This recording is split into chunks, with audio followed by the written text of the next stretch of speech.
প্রিয়জনেরা, আমরা জানি একটি বাড়ি বানাতে বাড়ির ভিত্তি বা ফাউন্ডেশন খুবই গুরুত্বপূর্ণ। ভিত্তি যত মজবুত ও গভীর হয়, বাড়ি তত শক্ত ও উঁচু হয়। বাড়ি বানানো হয়ে গেলে ভিত দেখা যায় না, কিন্তু সেটাই সবচেয়ে গুরুত্বপূর্ণ।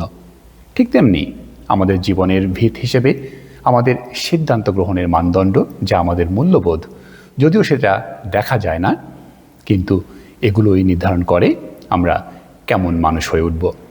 আজকের সুসমাচারে যিশু বলেন, আমি পথ, আমি সত্য, আমি জীবন।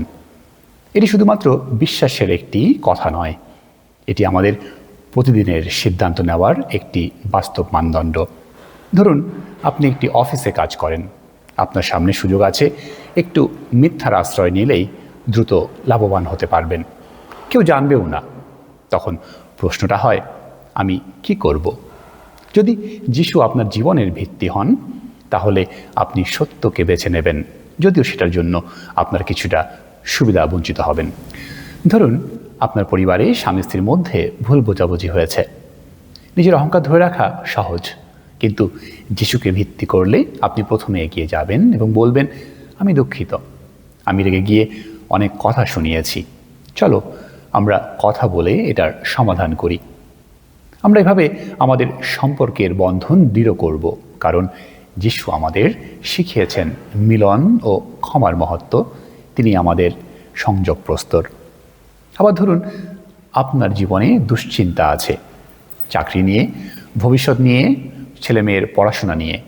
আমরা অনেক সময় শুধু নিজের পরিকল্পনার উপর নির্ভর করি, কিন্তু আজকের দ্বিতীয় পাঠে সাধু পিতরের পত্র আমাদের মনে করিয়ে দেয়, যিশুই আমাদের ভিত্তি, আমাদের সংযোগ প্রস্তর, এবং তার মধ্য দিয়েই আমরা হয়ে উঠেছি জীবন্ত প্রস্তর।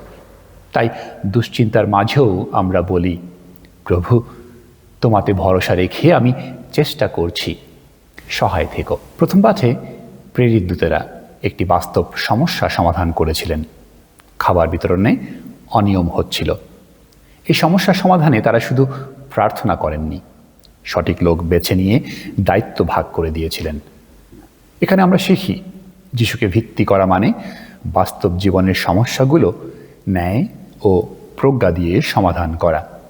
এখন খুব পরিষ্কারভাবেই আমরা দেখতে পাই আজ থেকে আমরা কিভাবে যিশুকে আমাদের জীবনের ভিত্তি করব।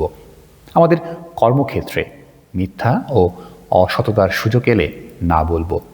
পরিবারে অশান্তি হলে রাগ জমিয়ে না রেখে ক্ষমার মনোভাব নিয়ে দ্রুত কথা বলবো। সময় বের করে প্রতিদিন অন্তত 5 মিনিট নীরব প্রার্থনা করব। আমাদের সম্পর্কের মাঝে কাউকে ছোট না করে যথার্থ সম্মান দিয়ে কথা বলবো। আসলে এই ছোট ছোট কাজগুলোই আমাদের জীবনের ভিত্তি তৈরি করে, আমাদের যিশুর মতো সংযোগ প্রস্তর হয়ে উঠতে সাহায্য করে।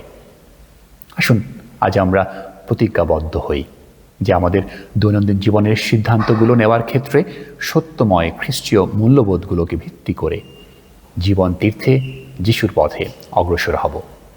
পুনরুত্থিত যিশু জীবন আমাদের আরও উজ্জীবিত করুক, মামারি আমাদের সঙ্গে থাকুক। আমেন।